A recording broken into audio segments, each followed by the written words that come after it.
Okay. Ashi, good evening, sir. Atharv, Vijapurkar. Yes, good evening, Ashi. Good evening, Target Study. Good evening, everyone. यदि मेरी आवाज आप सबका confirmation मुझे मिल चुका है, Namrata ji, good evening everyone. दोस्तों, हमने ट्राइब्स का, चलिए आप सबको audible. Thank you so much my dear friends for giving you confirmation. दोस्तों, हम the elephant is out, the tail is remaining. Okay, the elephant is out का मतलब होता है दोस्तों ट्राइब्स का वो पार्ट जो फेरोशियस था, जिसमें आपको थोड़ा डर था कि भाई ये प्रॉब्लम क्रिएट हो सकता है, उस सारे पार्ट को हम कल तक डन कर चुके हैं। वो पार्ट्स के ट्राइबल म्यूजियम कहां पर हैं, क्या हैं, ये किसी भी किताब में आपको बहुत अच्छे से मिल जाएगा। जो भी टेक्स्ट बुक्स पढ़ते हैं हमारी पीडीएफ में है कि बादल भोई म्यूजियम कहां पर है, ट्राइबल इंस्टीट्यूशंस कौन कौन से हैं, वो सब आपको बहुत अच्छे से उसमें मिल जाएगा। राइट, तो मैंने आपको बता दिया था उसमें क्या पढ़ना है क्या नहीं पढ़ना। रेलिवेंट चीजें सारी हमारे पीडीएफ में दी हुई हैं, तो आप उसे प्लीज याद कर लीजिएगा। दोस्तों, आज हम एक बड़े इंपॉर्टेंट सेगमेंट के बारे में बात करेंगे। बहुत ही इंपॉर्टेंट सेगमेंट है हमारा, वो है constitutional provisions related to scheduled tribes in India. Constitutional provisions related to scheduled tribes in India. इन सारे इसके बारे में आज दोस्तों हमको बात करना है। सबसे पहले हम बात करें दोस्तों शेड्यूल्ड ट्राइब्स के बारे में, तो हमारा कॉन्स्टिट्यूशन जो है, हमारे कॉन्स्टिट्यूशन में दोस्तों अगर हम बात करें कि हमारे कॉन्स्टिट्यूशन में शेड्यूल्ड ट्राइब्स कहां पर मेंशन है। ओके, सबसे पहले अगर हम बात करें कि हमारे कॉन्स्टिट्यूशन में शेड्यूल्ड ट्राइब्स कहां पर मेंशन है, तो यह मेंशन है दोस्तों आर्टिकल 366 क्लॉज 25 में। जब मैं बात करता हूं शेड्यूल्ड ट्राइब्स कहां पे मेंशन है, यानी अनुच्छेद 366 राइट 25, आर्टिकल 366 क्लॉज 25 में यहां पर शेड्यूल्ड ट्राइब्स की परिभाषा दी हुई है। यहां पर शेड्यूल्ड ट्राइब्स की परिभाषा, हम यूं कहें डिफिनीशंस जो हैं शेड्यूल्ड ट्राइब की दी हुई है, डिफिनीशंस दी हुई हैं। तो यदि आपसे सीधे ऑब्जेक्टिव में प्रश्न पूछा जाता है कि शेड्यूल्ड ट्राइब्स को हमारे संविधान में कहां पर डिफाइन किया गया है, तो आपका आंसर सीधे होना चाहिए आर्टिकल 366 क्लॉज 25। इसके अलावा दोस्तों एक और आर्टिकल बड़ा इंपॉर्टेंट है, आर्टिकल 366 क्लॉज 24, जहां पर आपके शेड्यूल कास्ट की डिफिनीशन यानी शेड्यूल कास्ट की परिभाषा जो है वो दी गई है। शेड्यूल कास्ट की परिभाषा दी गई है। तो आर्टिकल 366 क्लॉज 25 में शेड्यूल ट्राइब और 24 में दोस्तों शेड्यूल कास्ट की परिभाषा दी गई है। इस पर डायरेक्ट ऑब्जेक्टिव प्रश्न आपसे पूछा जा सकता है। ये तो कुल मिलाकर हम 10, 20, 25 फैक्ट्स को और जो पॉसिबल क्वेश्चंस हो सकते हैं इस पूरे के पूरे एरिया से, हम उसको निकालने की, खंगालने की कोशिश करेंगे माय डियर फ्रेंड्स। तो दोस्तों आइए हम अपने सेशन को आगे बढ़ाते हैं।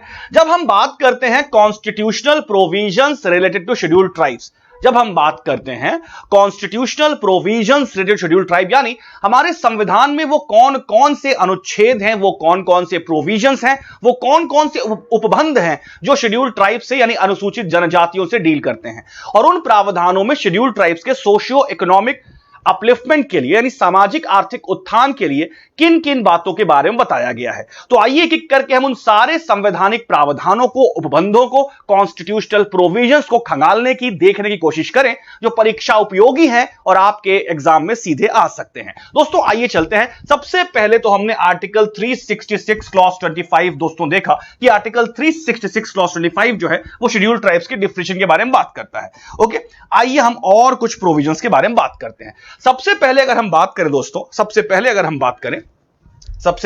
बात करें तो हमारे संविधान में, जैसा कि आप सबकी स्क्रीन पर दिख रहा है, जैसे हमारे स्क्रीन पर दिख रहा है कि अनुच्छेद 366-25 यहां पर डिफिनीशन बताई गई है। और इस डिफिनीशन में क्या लिखा हुआ है, कि कौन होंगे शेड्यूल्ड ट्राइब। तो इस अनुच्छेद को अगर हम पढ़ें, इस आर्टिकल को अगर हम पढ़ें, तो हमें पता चलेगा कि शेड्यूल्ड ट्राइब्स की जो डिफिनीशन इस आर्टिकल में दी हुई है वो कुछ ऐसी दी हुई है कि वो सारे जनजातीय समूह, वो सारे ट्राइबल ग्रुप्स शेड्यूल्ड ट्राइब्स की कैटेगरी में आएंगे जो आर्टिकल 342 के तहत शेड्यूल्ड ट्राइब्स की श्रेणी में सूचीबद्ध कर दिए गए हैं। मैं अपनी बात को पुनः दोहराता हूं, आर्टिकल 366 क्लॉज 25 में जो डिफिनीशन शेड्यूल्ड ट्राइब्स की दी हुई है वो डिफिनीशन ये दी हुई है कि शेड्यूल्ड ट्राइब्स वो जनजातीय समूह होंगे, यानी अनुसूचित जनजाति वो जनजातीय समूह होगी जो अनुच्छेद 342 के तहत अनुसूचित जनजाति के रूप में राष्ट्रपति द्वारा शेड्यूल ट्राइब्स के रूप में इंक्लूड कर ली गई है। तो मैं अंग्रेजी में इसको रिपीट कर दूं, under article 366 clause 25 those tribal groups will be called as schedule tribes which are under article 342 declared to be so, declared to be so। तो दोस्तों यहां पर इस अनुच्छेद में एक आर्टिकल, जैसे हम एक आर्टिकल में घुसे दोस्तों, वैसे ही दूसरे आर्टिकल के बारे में पता चला। तो यहां पर आप देख सकते हैं अनुसूचित जनजाति या आदिवासी शब्द जो है,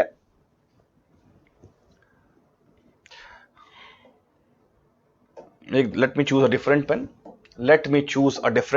आप देख सकते हैं, and as per article 366 clause 25 such tribes or tribal communities or groups deemed or listed under 342 will be called as scheduled tribes। यानी अनुच्छेद 366-25 कहता है कि ऐसी जनजातियां या जनजातीय समुदाय या समूह जिन्हें अनुच्छेद 342 के तहत सूचीबद्ध कर दिया जाता है उन्हें शेड्यूल्ड ट्राइब्स कहा जाता है। अब दोस्तों हम 366-25 को देख चुके हैं, 366-25 में एक और आर्टिकल घुसेड़ दिया है और वो है 342। ओके, 342। तो आई होप दोस्तों आपको 366-25 में जो शेड्यूल्ड ट्राइब्स की डिफिनीशन दी है ये पूरी तरीके से क्लियर होगी। दोस्तों हम आइए 342 की तरफ चलते हैं कि 342 में क्या बातें बोली गई हैं।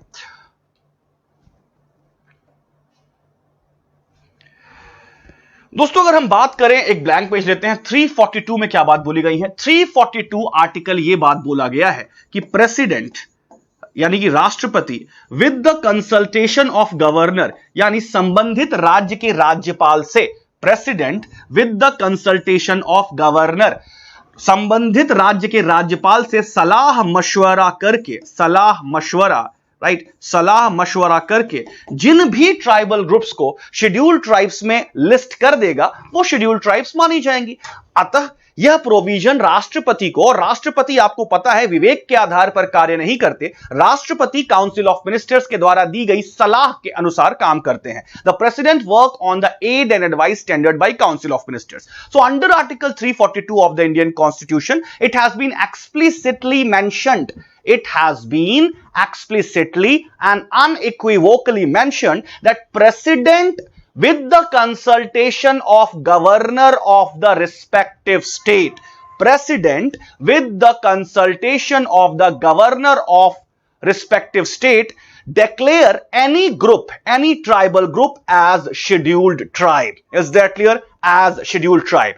As you all know my dear friends, president does not work under his discretion in normal circumstances. President is bound by the aid and advice tendered by Council of Ministers.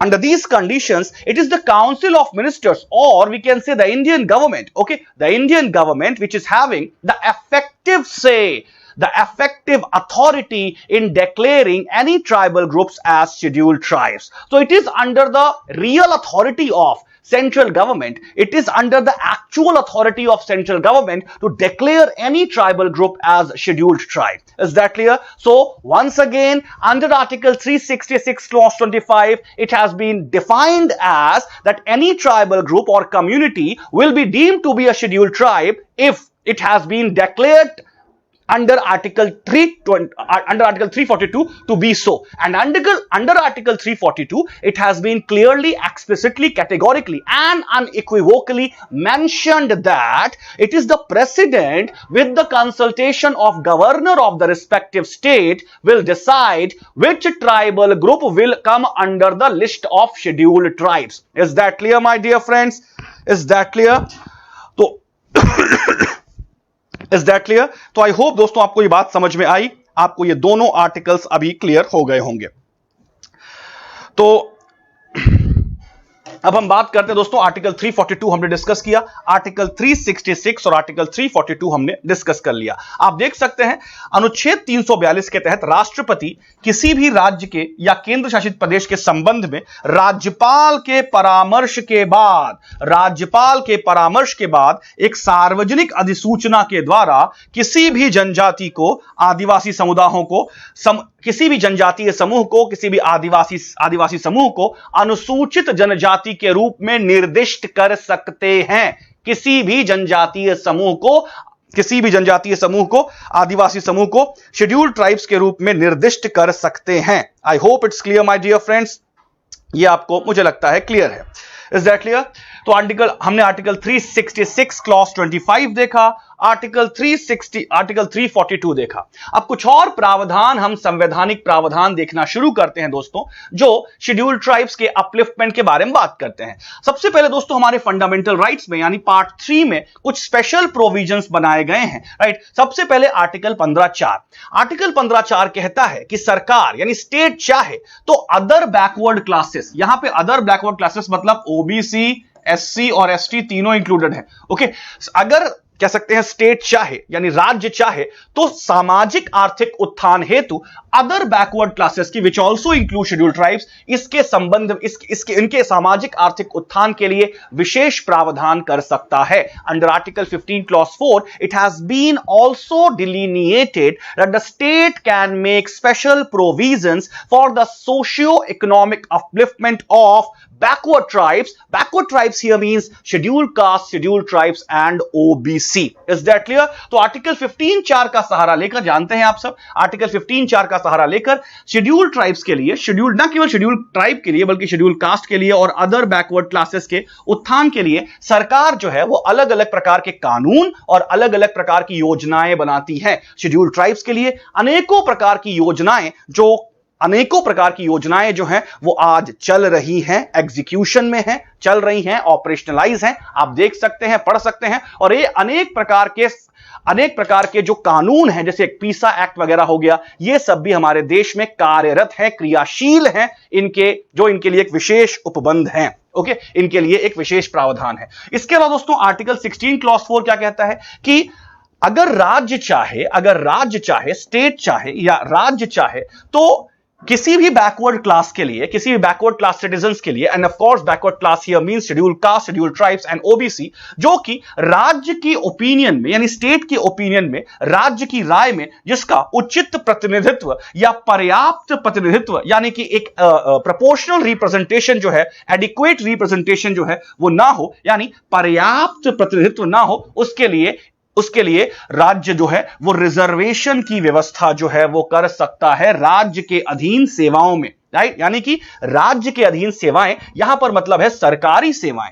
राज्य के अधीन सेवाओं से तात्पर्य यहां पर है दोस्तों सरकारी सेवाओं में, राज्य के अधीन सेवाएं यानी सरकारी सेवाओं में यदि राज्य को ऐसा लगता है कि किसी विशेष समुदाय का, चाहे वो एससी हो, एसटी हो, ओबीसी हो, यदि उसको पर्याप्त प्रतिनिधित्व यानी एडिक्वेट रिप्रेजेंटेशन नहीं मिला है, तो ऐसे सरकारी सेवाओं में या राज्य के अधीन सेवाओं में उनके लिए विशेष प्रावधान, यहां पर विशेष प्रावधान का मतलब रिजर्वेशन से है, राज्य जो है इस प्रकार के स्टेप्स उठा सकता है। तो 15(4) और 16(4) ये दोनों चीजें आप सब याद रखिएगा। 16(4) के तहत सरकारी सेवाओं में या राज्य के अधीन सेवाओं में यानी कि एक गवर्नमेंट जॉब्स में, गवर्नमेंट सर्विसेज में जो है वो रिजर्वेशन की बात की जाती है। और 15(4) जो है दोस्तों आर्टिकल 15(4) जो है ये उनके उन्नति के लिए, सोशियो इकोनॉमिक डेवलपमेंट के लिए एक अलग अलग प्रावधान करने की बात करता है, किसी पॉलिसी इनिशिएटिव यानी किसी योजना के क्रियान्वयन की या किसी अलग प्रकार के कानून को बनाने के बारे में भी बात करता है। तो 16(4) सिर्फ रिजर्वेशन इन गवर्नमेंट जॉब से एसोसिएटेड है, 15(4) बाकी सारे अन्य प्रावधानों को डील करता है, ओके, बाकी सारी जो है वो अन्य प्रावधानों को डील करता है। तो I hope it's clear my dear friends. आइए हम अगले आर्टिकल की तरफ चलते हैं कि अगला आर्टिकल हमारा क्या कहता है। अगला आर्टिकल हमारा क्या कहता है।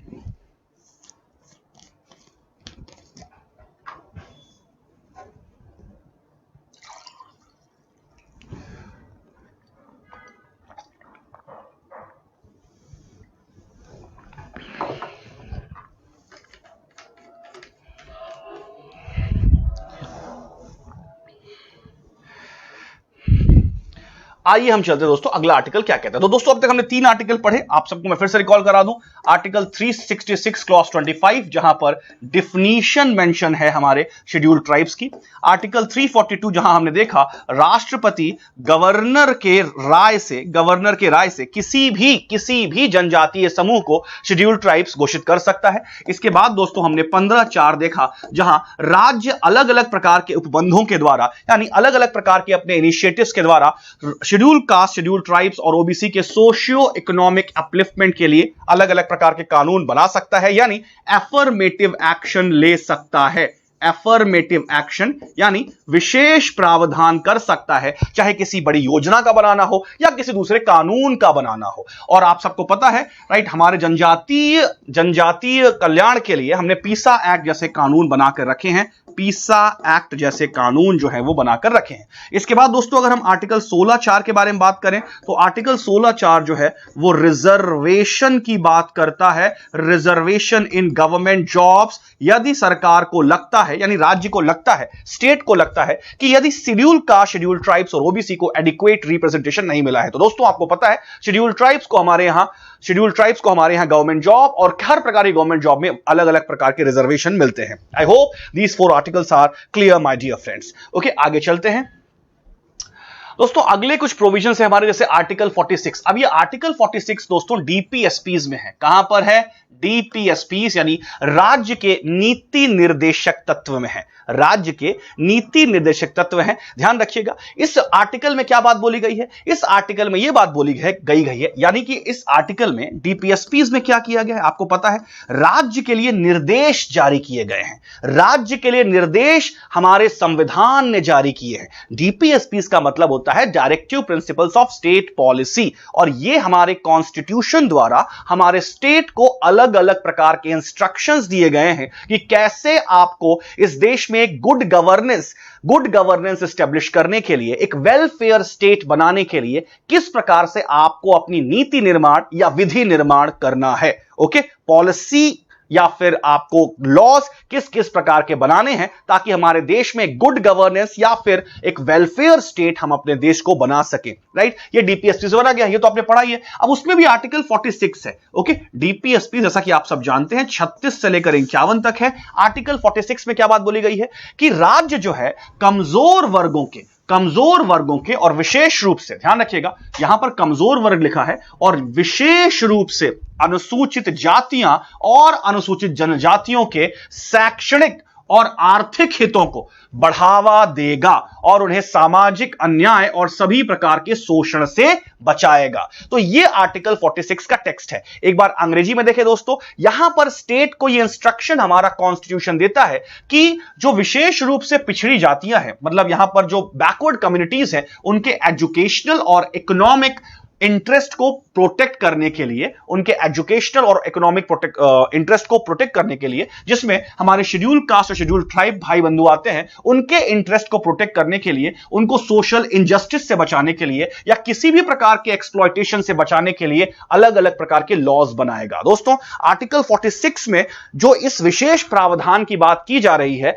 इसकी पूर्ति जो है प्रिवेंशन ऑफ एट्रोसिटीज एक्ट, जिसे शॉर्ट में आप SC/ST एक्ट कहते हैं, प्रिवेंशन ऑफ एट्रोसिटीज एक्ट, जिसे आप SC/ST एक्ट कहते हैं, SC/ST एक्ट 1989, SC/ST एक्ट 1989, इसके फॉर्मेशन से आर्टिकल 46 ने अपना काफी हद तक जो एक ऑब्जेक्टिव है पूरा किया। एक बहुत ही शानदार एक्ट, आपको पता है दोस्तों, पहले एमपीपीएससी के सिलेबस में था protection of atrocities act, SC/ST act, जिसे 1989 कहते हैं। काफी ज्यादा स्ट्रिंजेंट एक्ट है, काफी कड़ा कानून है, कड़े प्रावधानों का जिक्र है इस पूरे के पूरे आर्टिकल में। तो ये कहीं ना कहीं जो एक्ट हमने हमारे संसद ने बनाया, ये आर्टिकल 46 में जो संविधान ने हमारे राज्य को एक विशेष प्रकार का इंस्ट्रक्शन दे रखा है SC/ST के प्रोटेक्शन के लिए, या उन्हें किसी भी प्रकार के सामाजिक अन्याय या शोषण से बचाने के लिए, वो बात इस एक्ट ने पूरी की।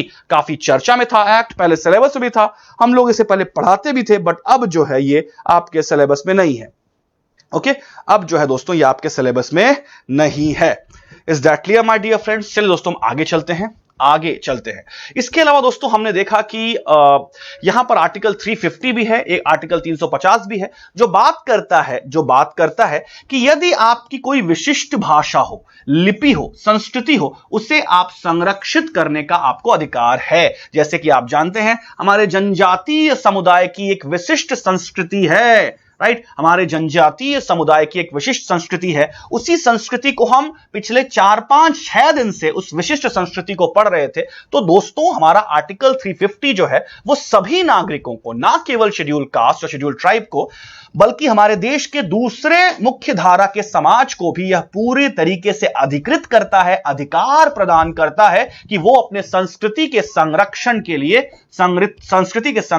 लिए पूरी तरह आश्वस्त रहें। राज्य उनको पूरी तरीके से इस कार्य में संरक्षण प्रदान करेगा। Is that clear? संरक्षण प्रदान करेगा। अब आर्टिकल 350A देख सकते हैं दोस्तों। आर्टिकल 350A जो है वो मातृभाषा में शिक्षा देने की बात करता है, मातृभाषा में शिक्षा देने की बात करता है। हालांकि ये आर्टिकल शेड्यूल ट्राइब से डील नहीं करता, बट फिर भी आगे चलते हैं।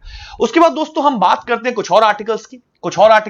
सबसे पहले आर्टिकल 17 के बारे में बात करें तो दोस्तों आर्टिकल 17 जो है एबॉलिशन ऑफ अनटचेबिलिटी से डील करता है, यानी ये छुआछूत को पूरी तरीके से क्या करता है, खत्म करता है, एबॉलिश करता है, राइट, फॉरबिड करता है, प्यूनिटिव बनाता है, यानी अस्पृश्यता को, अनटचेबिलिटी यानी अस्पृश्यता को पूरी तरह समाप्त करता है और इसके अभ्यास को निषिद्ध करता है। अस्पृश्यता के कानूनों को हमेशा, अस्पृश्यता जैसी चीजों को यह दंडनीय अपराध में शामिल करता है, यानी पूरी तरीके से पनिशेबल एक्ट में इसे इंक्लूड करता है। तो आर्टिकल 17 बड़ा इंपॉर्टेंट आर्टिकल, आपको पता है। उसके बाद दोस्तों आर्टिकल 23 बात करता है चाइल्ड लेबर को, यानी बाल श्रम को बचाने के लिए, मानव तस्करी या किसी भी प्रकार के बाल श्रम को बचाने के लिए यह आर्टिकल डील करता है।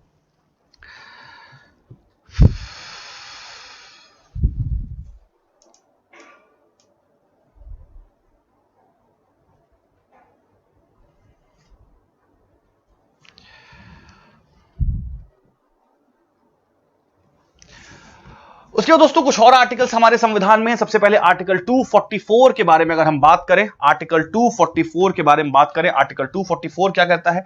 आर्टिकल 244 जो है इंडियन कॉन्स्टिट्यूशन का, वो आर्टिकल 244 दोस्तों 5th शेड्यूल के बारे में बात करता है कि 5th शेड्यूल जो हमारे संविधान में है, राइट, हमारे संविधान में जो 5th शेड्यूल बनाया गया है उसके एडमिनिस्ट्रेशन यानी उसके प्रशासन से संबंधित नियम कानून बनाता है। आप देख सकते हैं अनुच्छेद 344 जो है वो 5वीं अनुसूची यानी 5th शेड्यूल से संबंधित है। 5th शेड्यूल में जो भी स्टेट्स आते हैं, करीब करीब दोस्तों 10 स्टेट्स जो हैं या 10 राज्य जो हैं वो शेड्यूल 10 में आते हैं और 4 स्टेट्स जो हैं शेड्यूल 6 में आते हैं, आपको बहुत अच्छे से पता है। तो 10 स्टेट्स में जो शेड्यूल 5 के तहत कॉन्स्टिट्यूशनल प्रोटेक्शन पाते हैं यानी संवैधानिक सुरक्षा पाते हैं, वो 10 के 10 स्टेट्स का उन सारे शेड्यूल्ड एरियाज का प्रशासन किस प्रकार चलाया जाएगा और उस पर नियंत्रण किस प्रकार लागू होंगे, नियंत्रण के नियम, ये सारी बातें आर्टिकल 244 डील करता है। तो दोस्तों आप देख सकते हैं एक झटके में आपके समक्ष यदि क्वेश्चन आया, आर्टिकल 244 क्लॉज 1,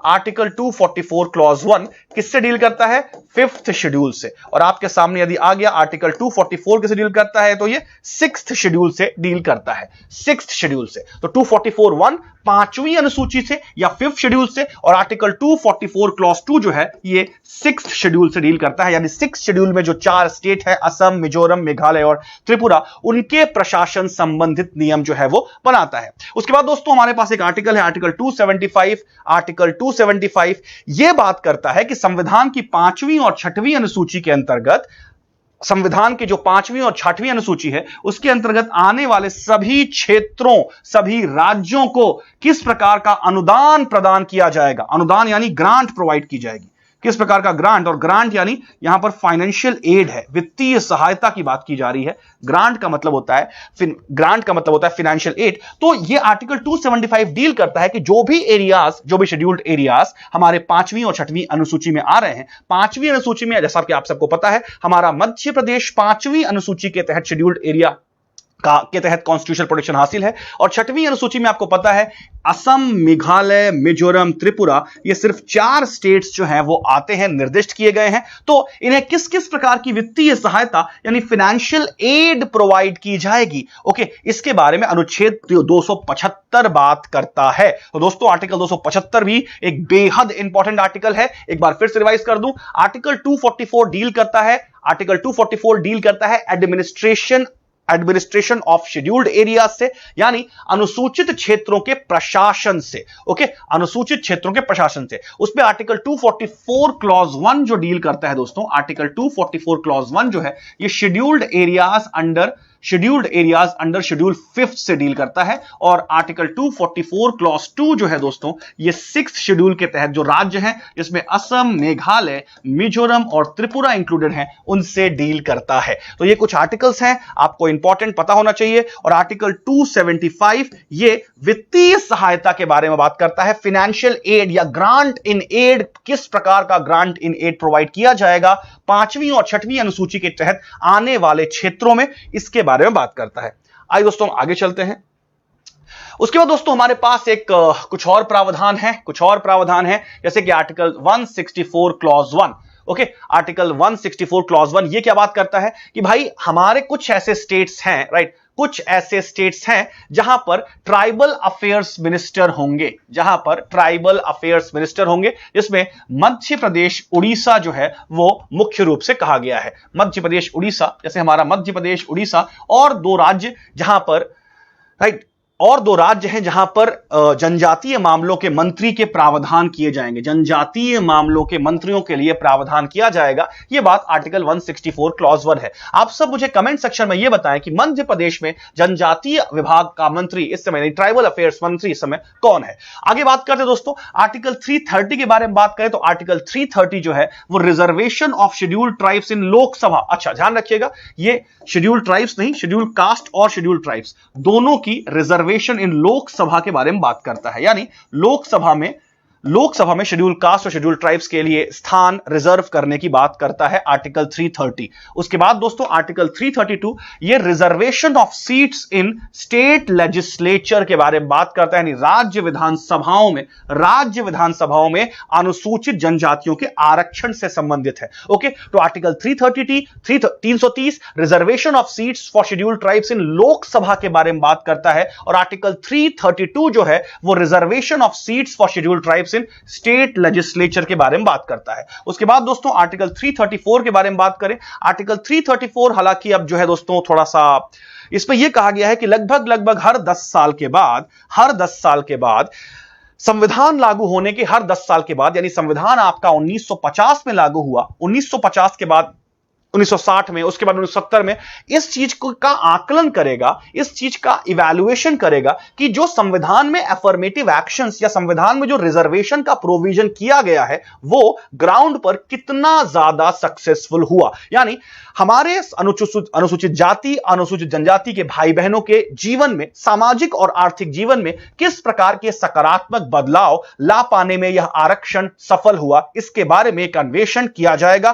प्रत्येक 10 वर्ष की अवधि पर। दोस्तों हमारे देश का संविधान 1950 में लागू हुआ, राइट। 1960 में एक कमीशन बनाया गया, उसे ढेबर कमीशन कहते हैं, याद रखिएगा। 1960 में एक कमीशन बनाया गया, उसे ढेबर कमीशन कहते हैं। अब आप बोलोगे ढेबर कमीशन तो 1973 में बना था, नहीं, सबसे पहले ढेबर कमीशन 1960 में बना था, लेकिन यह कंप्लीटली डिफरेंट वर्क के लिए बना था। सबसे पहले ढेबर कमीशन को 1960 में बनाया गया था और उसका कार्य यह सौंपा गया था कि भाई संविधान में जो एफर्मेटिव एक्शन की व्यवस्था है, जो रिजर्वेशन की व्यवस्था की गई है, जो शेड्यूल कास्ट और शेड्यूल ट्राइब्स के लिए हमने अलग अलग प्रकार के उपबंध किए हैं, उनकी वजह से जो देश में अलग अलग योजनाएं चल रही हैं या देश में जो अलग अलग कानून चल रहे हैं उनमें कितनी ज्यादा वृद्धि हुई, या वो धरातल पर या ग्राउंड लेवल पर कितने कारगर हुए उनके जीवन में सामाजिक और आर्थिक परिवर्तन लाने में। इस चीज को इवैल्यूएट करने के लिए सबसे पहला कमीशन 1960 में ढेबर कमीशन बनाया गया। वो पीवीटीजीस के लिए जो कमीशन बनाया गया वो 1973 में बनाया गया। पीवीटीजीस के लिए जो कमीशन बनाया गया दोस्तों, वो पीवीटीजीस के लिए जो कमीशन बनाया गया वो 1973 में बनाया गया। उससे पहले ढेबर कमीशन जो है दोस्तों 1960 में बनाया गया। इसके बाद 2003 में एक और कमीशन बनाया गया इस पर्पस के लिए, उसे दोस्तों कहते हैं Bhuria commission. Is that clear? Bhuria committee कहते हैं। तो दोस्तों ध्यान रखिएगा, भूरिया कमेटी भी याद रखिएगा, ये 2003 में बनाई गई ताकि हम ये इस चीज का आकलन किया जा सके, इस चीज पर अन्वेषण किया जा सके, इस चीज पर शोध किया जा सके कि हमारे देश में संविधान में और जो दूसरे कानूनी प्रावधान किए गए हैं वो धरातल पर शेड्यूल कास्ट और शेड्यूल ट्राइब्स के जीवन में कितना उन्नति ला पाए। तो ढेबर कमीशन 1960 में, उसके बाद कभी कोई कमीशन नहीं बना। ओके, उसके बाद कभी कोई कमीशन नहीं बना। 2003 में भूरिया कमेटी बनी। दोस्तों ये भूरिया कमेटी वही है जो जिनके बारे में कल मैंने आपको बताया था, दिलीप सिंह भूरिया, जिनके बारे में कल मैंने आपको बताया था, दिलीप सिंह भूरिया, जो कि मध्य प्रदेश के एक बहुत बड़े राजनेता हैं, जो कि मध्य प्रदेश के एक बहुत बड़े राजनेता हैं, और इन्हीं की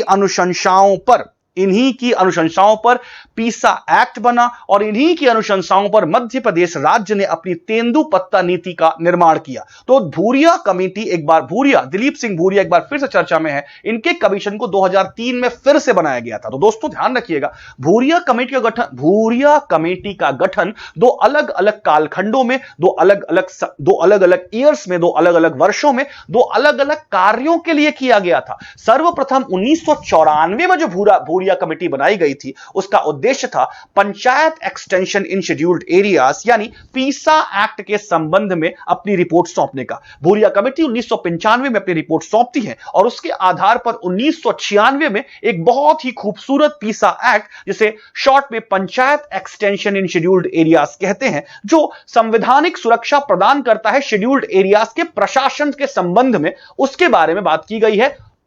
उसके बाद दोस्तों यही भूरिया कमेटी दिलीप सिंह भूरिया की अध्यक्षता में एक बार फिर से बनती है 2003 में, और इस बार उद्देश्य था आर्टिकल 334 में जो बात बोली गई है कि भाई जो अलग अलग प्रकार के रिजर्वेशन या एफर्मेटिव एक्शंस हमारे संविधान में दिए गए हैं वो कितने कारगर हैं, उन्होंने किस प्रकार के पॉजिटिव कंस्ट्रक्टिव चेंजेस जो हैं वो लाए लोगों के जनजीवन में, इसका अवलोकन करें, इसका एनालिसिस करें। तो दोस्तों आर्टिकल 334 की इंस्पिरेशन से आर्टिकल 334 को एग्जीक्यूट करने के लिए आज तक भारत में सिर्फ दो कमीशन बनाए गए हैं। नंबर 1 ढेबर कमीशन 1960 में और 2003 में Bhuria commission. I hope it's clear my dear friends, I hope it's clear.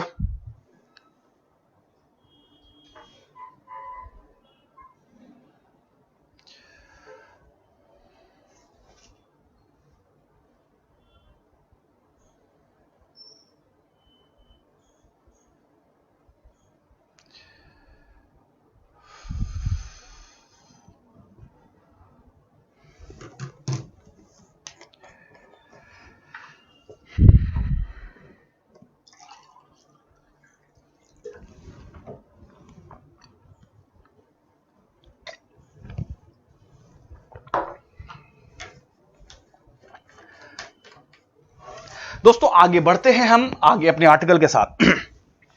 अगला आर्टिकल है दोस्तों आर्टिकल 243।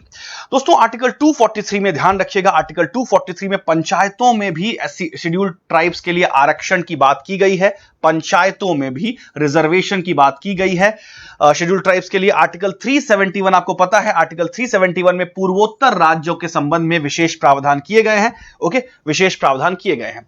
अब दोस्तों इसके अलावा आप एक और आर्टिकल के बारे में ध्यान रखिए, आर्टिकल 338A। आर्टिकल 338A जो है, इसकी वजह से दोस्तों हमने एक national commission for backward class बनाया है। National commission for backward class, आप सबको पता होगा राइट। शुरू में national commission for schedule caste और national commission for backward class एक ही कॉन्स्टिट्यूशनल ऑर्गेनाइजेशन थे, लेकिन बाद में 89th कॉन्स्टिट्यूशनल अमेंडमेंट 2003 के बाद national commission for backward class और national commission for schedule caste और national commission for schedule tribes यानी अनुसूचित जनजाति के लिए और अनुसूचित जाति के लिए 89वें संविधान संशोधन के बाद दो अलग अलग आयोग बना दिए गए, और इसी 89वें संविधान संशोधन के बाद दोस्तों हमारे संविधान में एक नया आर्टिकल जो है वो पिक्चर में आया, एक नया आर्टिकल इंक्लूड हुआ, और वो आर्टिकल है आर्टिकल 338A। क्या है? Article 338A। Okay, article 338A जो है वो इंक्लूड किया गया। अब दोस्तों ये आर्टिकल आप सब याद रखिएगा। ये डील करता है national commission for scheduled tribes से। किससे डील करता है? National commission for scheduled tribes से। अच्छा, एक बार आपके रिवीजन को बता दूं, आर्टिकल 338 डील करता है national commission for scheduled caste से, आर्टिकल 338 ए डील करता है national commission for scheduled tribes से, और आर्टिकल 338 बी डील करता है national commission for backward classes से, एनसीबीसी से, जिसे हाल ही में बनाया गया है। Is that clear? चलिए दोस्तों, हम आगे बढ़ते हैं। तो ये आर्टिकल 338 ए के बारे में दोस्तों हमने बता दिया, ये डील करता है national commission for backward classes से। आगे चलते हैं।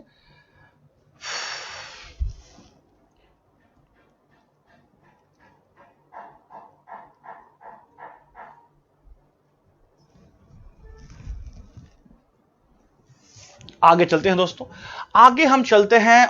जैसा कि मैंने आप सबको बताया, आर्टिकल 244 और जो हमारा पार्ट 10 है संविधान का, भाग 10, हमारा जो भाग 10 है संविधान का, अनुच्छेद 244 है। ये अनुसूचित क्षेत्र, जनजातीय क्षेत्र जिसे आप शेड्यूल्ड एरियाज कहते हैं, उसके एडमिनिस्ट्रेशन यानी उसका प्रशासन कैसे किया जाएगा, किस प्रणाली के तहत उसका प्रशासन किया जाएगा, यह आर्टिकल 244 में बताया गया है। आर्टिकल 244 में बताया गया है, और मैंने आपको बताया आर्टिकल 244 क्लॉज 1 डील करता है administration in scheduled areas of schedule 5 से, और आर्टिकल 244 डील करता है एडमिनिस्ट्रेशन ऑफ शेड्यूल्ड एरियाज, या फिर हम कह सकते हैं ऑटोनॉमस डिस्ट्रिक्ट्स अंडर शेड्यूल 6 से। और शेड्यूल 6 में आप सबको पता है 4 ही स्टेट इंक्लूड किए गए हैं, असम, मिजोरम, मेघालय और त्रिपुरा। Is that clear? तो दोस्तों यहां पर आर्टिकल 244 हो गया। इसके बाद दोस्तों अगर हम बात करें, आप देख सकते हैं 6 शेड्यूल भी हमारे संविधान में बनाया गया है। 6 शेड्यूल जिसमें सिर्फ और सिर्फ 4 स्टेट्स को लाभ मिलता है, असम, मेघालय, मिजोरम और त्रिपुरा। असम, मेघालय, मिजोरम और त्रिपुरा, इन 4 स्टेट्स को इसके तहत जो है वो लाभ मिलता है। आगे चलते हैं दोस्तों,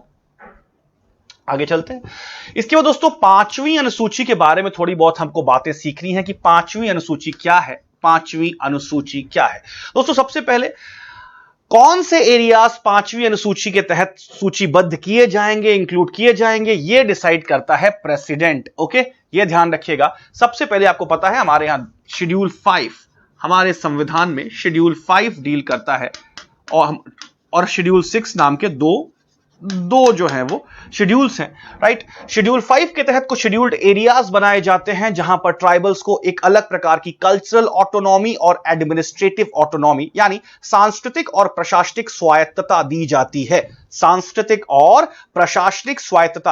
है, ताकि वो अपने कस्टमरी लॉज के हिसाब से, अपनी कला संस्कृति के हिसाब से अपने सामाजिक जीवन को पूरी स्वतंत्रता पूर्वक जिए। उनकी सांस्कृतिक संप्रभुता यानी कल्चरल सॉवरेनिटी इंटैक्ट रहे, उसमें किसी प्रकार का कोई भी अतिक्रमण बाहरी समाज या मुख्यधारा के समाज के द्वारा ना हो, और वो अपने जल, जंगल और जमीन, अपने कस्टमरी लॉज, अपनी संस्कृति, अपने जीवन, अपने ट्रेडिशंस और कस्टम्स के साथ पूरी स्वतंत्रता पूर्वक रहें। दोस्तों ये बात करता है प्रेसिडेंट, ये बात करता है। इसके तहत हमने शेड्यूल 5 की अवधारणा बनाई है, और इस शेड्यूल 5 को दोस्तों ये कौन कौन से एरिया शेड्यूल 5 के तहत लाभ प्राप्त करेंगे, यह डिसाइड करता है प्रेसिडेंट। तो दोस्तों प्रेसिडेंट जो है वो किसी भी शेड्यूल्ड एरिया के साइज को इंक्रीज या डिक्रीज कर सकता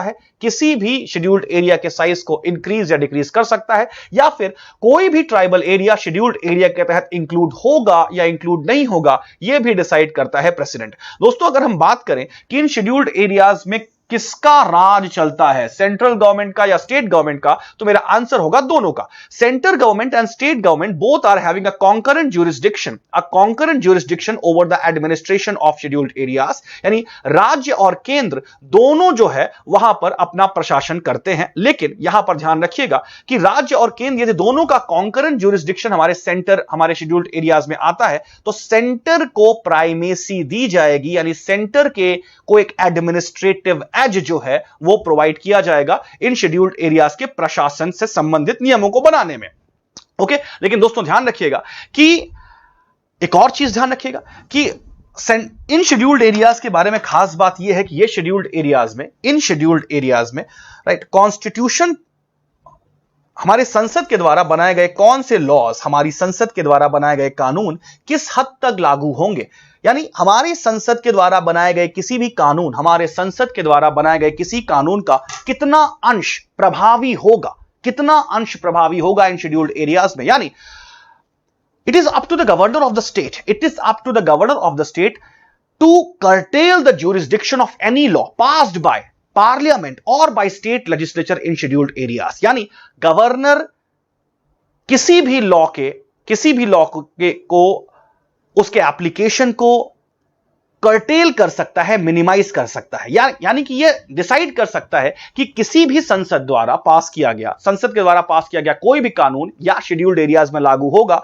या नहीं होगा, या आंशिक रूप से लागू होगा या नहीं होगा। राज्य विधानसभाओं के द्वारा पास किया गया कानून शेड्यूल्ड एरियाज में कितना लागू होगा, किस हद तक लागू होगा भी या नहीं लागू होगा, यह सारी चीजें डिसाइड करने का जो पूरा का पूरा जो अधिकार दिया गया है दोस्तों, वो गवर्नर को दिया गया है हमारे संविधान में। और दोस्तों शेड्यूल्ड एरियाज थोड़े से ऑटोनॉमस रीजन्स होते हैं। ओके, गवर्नर के पास यह भी अधिकार है दोस्तों, गवर्नर के पास यह भी अधिकार है कि उन शेड्यूल्ड एरियाज के एडमिनिस्ट्रेशन से संबंधित प्रेसिडेंट को एक रिपोर्ट जो है वो समय समय पर सौंपे। ओके, गवर्नर के पास यह अधिकार है कि ऐसे शेड्यूल्ड एरियाज के प्रशासन के संबंध में राष्ट्रपति को प्रतिवर्ष या जब भी राष्ट्रपति को आवश्यकता हो एक रिपोर्ट प्रस्तुत करें।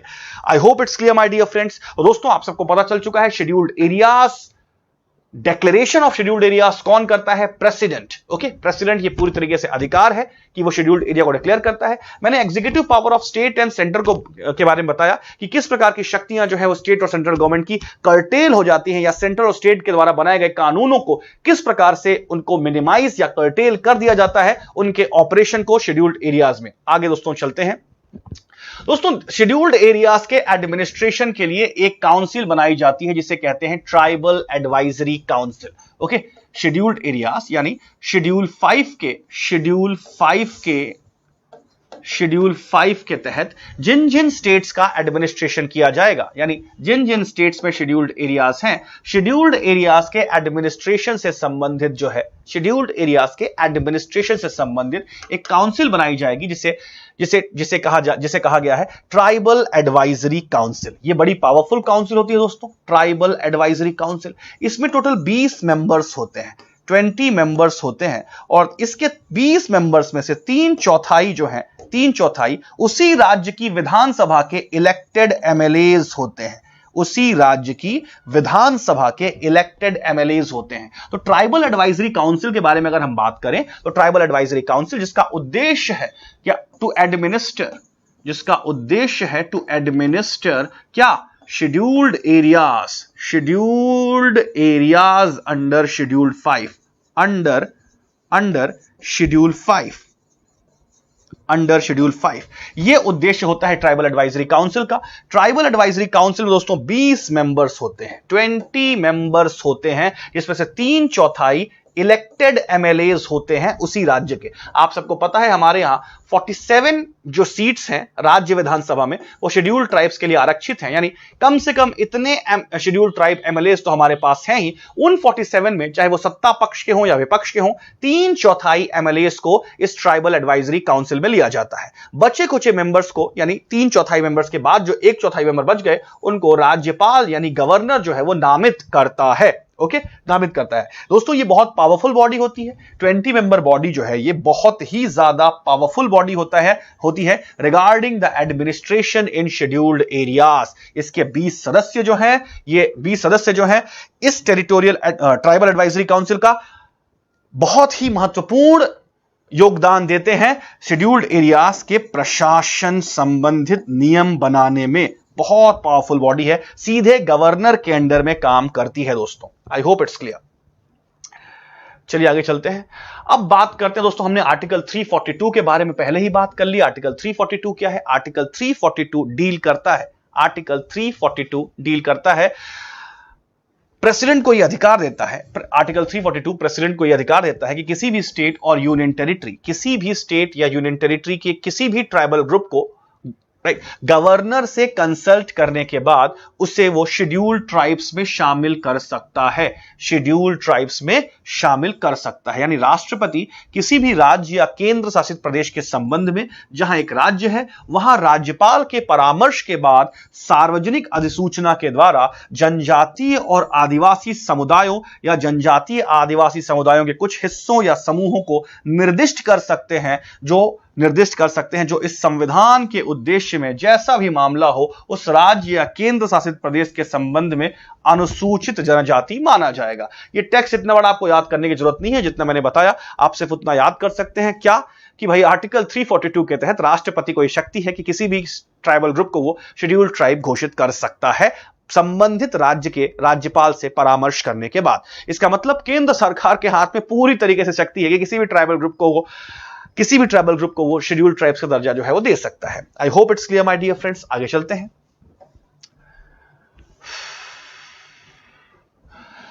अब देखिए, जैसा कि मैंने बताया कि law applicable in scheduled areas, कानून का एप्लीकेशन यानी वो कानून जो पार्लियामेंट और स्टेट लेजिस्लेटिव असेंबली के द्वारा बनाया जाएगा उसका कितना ज्यादा क्रियान्वयन जो है शेड्यूल्ड एरिया में किया जाएगा। दोस्तों ध्यान रखिएगा, गवर्नर के पास यह शक्ति है कि कोई भी संसद के द्वारा पास किया गया कोई भी कानून, मैं अपनी बात को पुनः दोहराता हूं, यदि संसद किसी भी प्रकार का कानून पास करती है या राज्य की विधानसभा किसी भी प्रकार का कानून पास करती है तो शेड्यूल्ड एरिया में वो अप्लाई होगा या अप्लाई नहीं होगा, या उसके कुछ ही प्रावधान शेड्यूल्ड एरियाज में जो है अप्लाई होंगे, या फिर जो प्रावधान अप्लाई होंगे उसमें थोड़े से संशोधन के बाद ही वो अप्लाई किए जा सकते हैं। ये सारी चीजें जो है दोस्तों वो डिसाइड करता है गवर्नर। और डेफिनेटली यहां पर गवर्नर को एड एंड एडवाइस करने के लिए दोस्तों ट्राइबल एडवाइजरी काउंसिल काम करती है, ना कि काउंसिल ऑफ मिनिस्टर्स। आप दोस्तों विशेष रूप से ध्यान रखिएगा, शेड्यूल 5 के एडमिनिस्ट्रेशन संबंधित नियम बनाने हेतु गवर्नर जो है वो ट्राइबल एडवाइजरी काउंसिल के एड एंड एडवाइस पे फंक्शन करते हैं, ना कि किसी अन्य बॉडी के। Is that clear? दोस्तों आगे चलते हैं। इसके अलावा गवर्नर के बारे में बात करें, सबसे पहले तो गवर्नर पार्लियामेंट के द्वारा बनाए गए किसी भी कानून या स्टेट लेजिस्लेचर के द्वारा बनाए गए किसी भी कानून को थोड़ा सा मिनिमाइज कर सकते हैं, या हो सकता है कंप्लीटली ही उसको वहां पर लागू होने ना दें। इसके अलावा गवर्नर जो है दोस्तों विशेष प्रकार के रेगुलेशंस बनाते हैं, विशेष प्रकार के नियम बनाते हैं, ताकि शेड्यूल्ड एरियाज में किसी प्रकार से अच्छा शासन और प्रशासन दिया जा सके।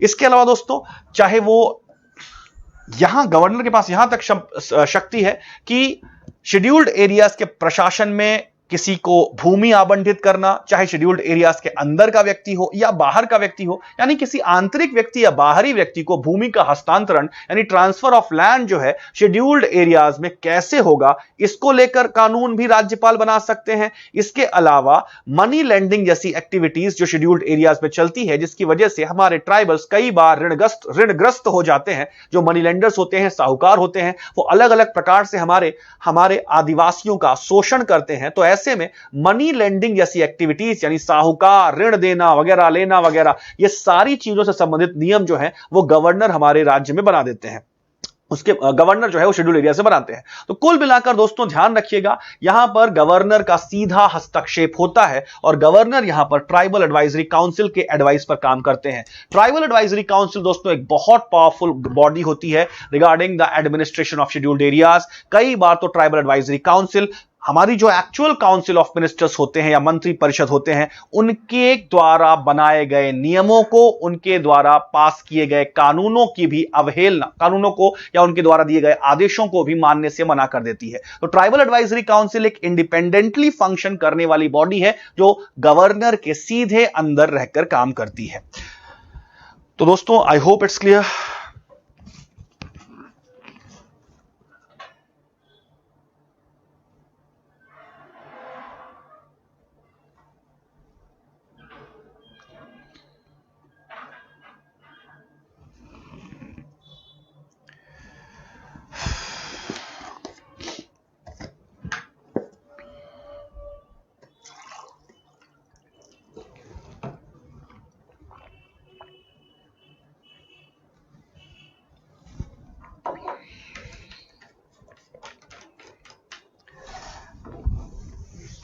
आइए हम आगे कार्य करते हैं दोस्तों। ये सारे नियम मैंने बता दिए आपको। अच्छा दोस्तों, आप एक चीज और याद रखिएगा, इसके अलावा फिफ्थ शेड्यूल हमने देखा, फिफ्थ शेड्यूल में 10 स्टेट्स आते हैं। ध्यान रखिएगा, शेड्यूल 5 में दोस्तों 10 स्टेट्स आते हैं, और हमारे मध्य प्रदेश में जो शेड्यूल्ड एरियाज हैं, हमारे मध्य प्रदेश में शेड्यूल्ड एरियाज हैं, वो शेड्यूल 5 के तहत लाभ बेनिफिट पाते हैं, यानी कॉन्स्टिट्यूशनल प्रोटेक्शन पाते हैं। इसके अलावा हमारे संविधान में एक शेड्यूल 6 के बारे में, 6 शेड्यूल के बारे में भी बात किया गया है। ये शेड्यूल 6 जो है दोस्तों, वो सिर्फ 4 स्टेट्स में असम, मेघालय, मिजोरम और त्रिपुरा के लिए विशेष उपबंध करता है, विशेष उपबंध करता है। दोस्तों, अब आप प्रश्न पूछ सकते हैं कि भाई इसके पीछे रीजन क्या थे कि असम, मेघालय, त्रिपुरा और मिजोरम के लिए हमने विशेष उपबंध शेड्यूल 6 में किए। तो दोस्तों ध्यान रखिएगा, ऐसा माना जाता है, कई सारी किताबों में ऐसा लिखा है और ऐसा कई सारे एक्सपर्ट्स ने कहा है कि यहां पर जो जनजातियां रहती हैं, यानी असम, मेघालय, मिजोरम और त्रिपुरा में जो जनजातियां रहती हैं, वो कुछ ज्यादा ही पिछड़ी हुई हैं और उनका मुख्य धारा के साथ कुछ ज्यादा ही कटाव है, यानी डिसएसोसिएशन है। तो ऐसी जनजातियां आज भी काफी पिछड़ी हुई हैं, यानी कुछ जैसे अगर मध्य प्रदेश की जनजातियों के बारे में बात करें तो हमारे यहां की जो जनजातियां हैं, गोंड हैं, भील हैं, ये मुख्य धारा समाज से के साथ काफी ज्यादा एसिमिलेट और एसोसिएट हो चुकी हैं, राइट, काफी ज्यादा एसिमिलेट और एसोसिएट हो चुकी हैं। हम ऐसा बिल्कुल नहीं कह सकते कि ये जो हमारे यहां मध्य प्रदेश की भील, गोंड, कोरकू जो अलग अलग जनजातियां हैं, ये मुख्य धारा के समाज से पूरी तरह कट ऑफ हैं।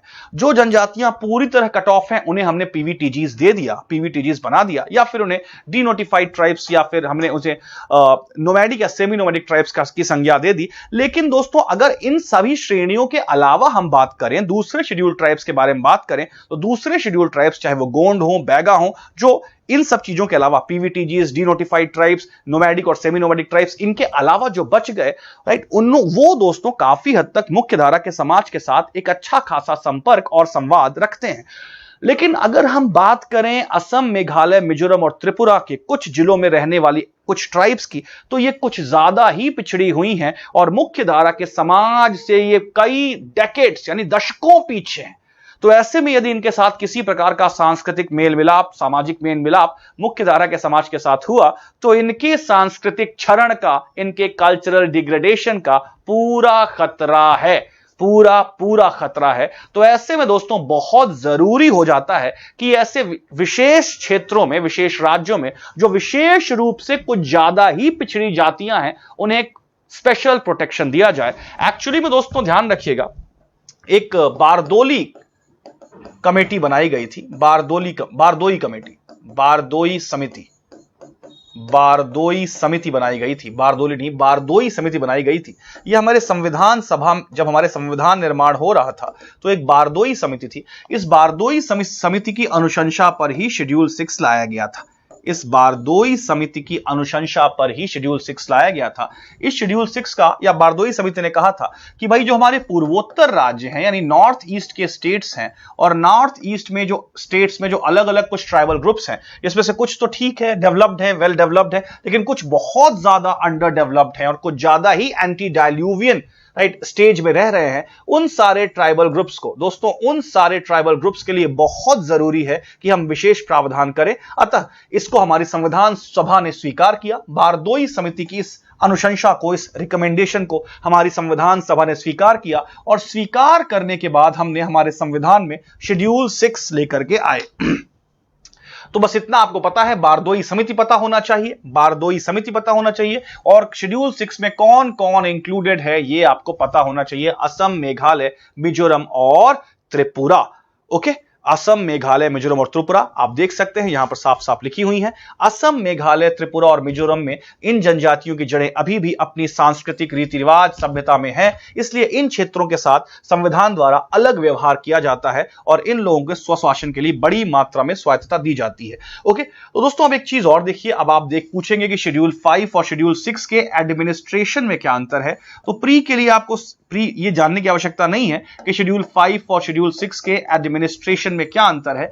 शेड्यूल 6 में जिन्हें एडमिनिस्ट्रेशन दिया गया है, शेड्यूल 6 में थोड़ा ज्यादा ही एडमिनिस्ट्रेटिव पावर्स दी गई हैं, राइट, थोड़ा ज्यादा ही एडमिनिस्ट्रेटिव ऑटोनॉमी दी गई है, यानी प्रशासनिक स्वायत्तता दी गई है। यानी अगर मैं बात करूं शेड्यूल 5 के जो शेड्यूल्ड एरियाज हैं, इनके प्रशासन इन्हें जो प्रशासनिक स्वायत्तता प्रदान की गई है, इन्हें जो एडमिनिस्ट्रेटिव ऑटोनॉमी प्रोवाइड की गई है, उससे कहीं ज्यादा एडमिनिस्ट्रेटिव ऑटोनॉमी यानी प्रशासनिक स्वायत्तता शेड्यूल 6 में जो 4 स्टेट हैं उन्हें प्रोवाइड की गई है, काफी ज्यादा दी गई है। अभी आपको पता है लद्दाख भी लगातार शेड्यूल 6 में इंक्लूजन की बात कर रहा है। लद्दाख जो है दोस्तों वो भी शेड्यूल 6 में इंक्लूजन की बात कर रहा है। लेकिन दोस्तों ध्यान रखिएगा, शेड्यूल 6 में इतनी ज्यादा प्रशासनिक स्वायत्तता है, ओके, इतनी ज्यादा प्रशासनिक स्वायत्तता यानी एडमिनिस्ट्रेटिव ऑटोनॉमी दी गई है, ओके, कि हम एक बॉर्डर स्टेट में जिसके इस तरफ पीओके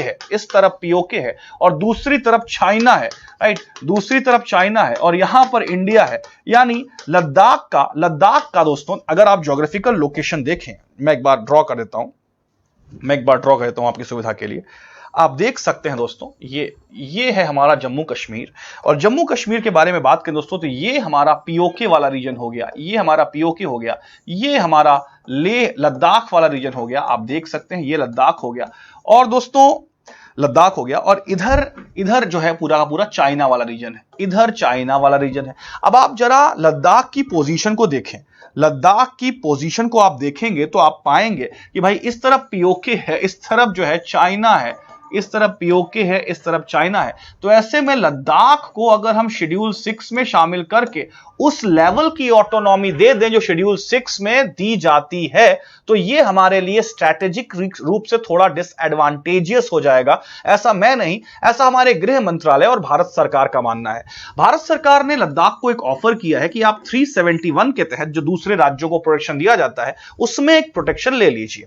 हो सकता है आप शेड्यूल 5 के तहत भी थोड़ा बहुत प्रोटेक्शन ले सकते हैं, लेकिन शेड्यूल 6 में प्रावधान कुछ ज्यादा ही कड़े हैं, यानी शेड्यूल 6 में जो ऑटोनॉमी या एडमिनिस्ट्रेटिव ऑटोनॉमी दी जाती है, स्वायत्तता दी जाती है, लद्दाख को हम इतनी स्वायत्तता नहीं दे सकते कि वो केंद्र सरकार और राज्य सरकार में का हस्तक्षेप करना लगभग यहां पर इम्प्रैक्टिकल हो जाए। ओके, केंद्र सरकार और राज्य सरकार का हस्तक्षेप करना इम्पॉसिबल हो जाए या इम्प्रैक्टिकल हो जाए। तो ऐसे में दोस्तों हमें लिए बहुत ज्यादा जरूरी है कि लद्दाख में एक यूनियन इंटरफेरेंस होता रहे, यानी एक कह सकते हैं कि केंद्र सरकार का एक मजबूत हस्तक्षेप, केंद्र सरकार का एक मजबूत हस्तक्षेप लद्दाख वाले इलाके में होता रहे, यह बेहद आवश्यक है।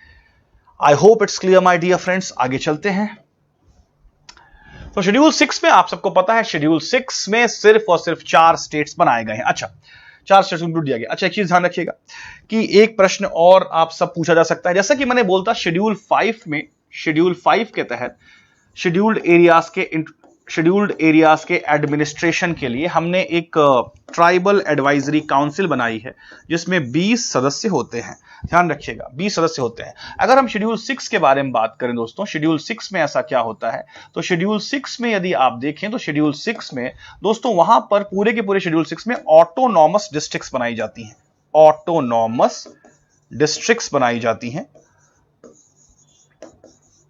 ये ऑटोनॉमस डिस्ट्रिक्ट्स दोस्तों, इनका प्रशासन जो है वो एक डिस्ट्रिक्ट काउंसिल करती है। इन ऑटोनॉमस डिस्ट्रिक्ट्स का एडमिनिस्ट्रेशन जो है वो एक डिस्ट्रिक्ट काउंसिल करती है, और ये डिस्ट्रिक्ट काउंसिल दोस्तों इसमें 30 मेंबर्स होते हैं। कितने? 30 मेंबर्स होते हैं। शेड्यूल 6 में जो 4 स्टेट्स हैं, उन 4 स्टेट्स के वो रीजन्स जो शेड्यूल 6 के तहत आते हैं, उनके एडमिनिस्ट्रेशन यानी उनके प्रशासन हेतु एक ऑटोनॉमस डिस्ट्रिक्ट्स बनाई जाएंगी या कुछ स्वायत्त जिले बनाए जाएंगे। उन स्वायत्त जिलों का जो एडमिनिस्ट्रेशन है, प्रशासन है, वो एक डिस्ट्रिक्ट काउंसिल के अंडर होगा, यानी जिला काउंसिल के अंडर होगा। इस जिला काउंसिल में दोस्तों 30 मेंबर्स होते हैं, और इन 30 में से 26 जो हैं वो निर्वाचित यानी इलेक्टेड होते हैं। अच्छा, इनका इलेक्शन जो है सीधे जनता के द्वारा होता है, based on universal adult franchise. Okay, ध्यान रखिएगा, यूनिवर्सल एडल्ट फ्रेंचाइज यानी मत प्रयोग के माध्यम से इन 26 लोगों का चुनाव सीधे जनता के द्वारा किया जाता है, और 4 जो हैं दोस्तों, 4 ये गवर्नर के द्वारा नॉमिनेट किए जाते हैं, ये 4 जो है ये गवर्नर के द्वारा नॉमिनेट किए जाते हैं। तो दोस्तों ध्यान रखिएगा, ऑटोनॉमस डिस्ट्रिक्ट्स का जो कॉन्सेप्ट है वो शेड्यूल 6 के लिए है, और ऑटोनॉमस डिस्ट्रिक्ट्स को एडमिनिस्टर करने के लिए, प्रशासित करने के लिए डिस्ट्रिक्ट काउंसिल बनाई जाती है, जिसमें 30 मेंबर्स होते हैं, 26 जिसमें से इलेक्टेड और 4 जो होते हैं दोस्तों वो नॉमिनेटेड होते हैं। 4 जो होते हैं वो नॉमिनेटेड होते हैं। और शेड्यूल 6 के बारे में अगर हम बात करें, शेड्यूल 5 के बारे में बात करें, तो यहां पर दोस्तों ट्राइबल एडवाइजरी काउंसिल है, ट्राइबल एडवाइजरी काउंसिल है, और इस ट्राइबल एडवाइजरी काउंसिल में 20 लोग होते हैं, जिसमें से 3 चौथाई उसी राज्य के एमएलएज होते हैं। उसी राज्य के एमएलएज, जो बचे कुछ 1/4 हैं, इन्हें गवर्नर नामित कर सकता है। आई होप इनका एडमिनिस्ट्रेशन के लिए जो अलग अलग कमेटियां बनाई गई हैं उनके बारे में आपको चीजें स्पष्ट हो गई होंगी।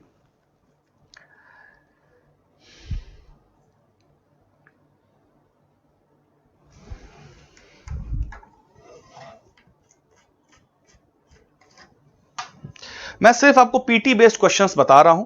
ऑटोनॉमस डिस्ट्रिक्ट्स क्या होती हैं, ऑटोनॉमस डिस्ट्रिक्ट्स कहां पर होती हैं, शेड्यूल 6 में होती हैं, इनका प्रशासित कैसे किया जाता है, सिर्फ पीटी में जो क्वेश्चंस आ सकते हैं फैक्चुअल बातें आपको बता रहा हूं, राइट।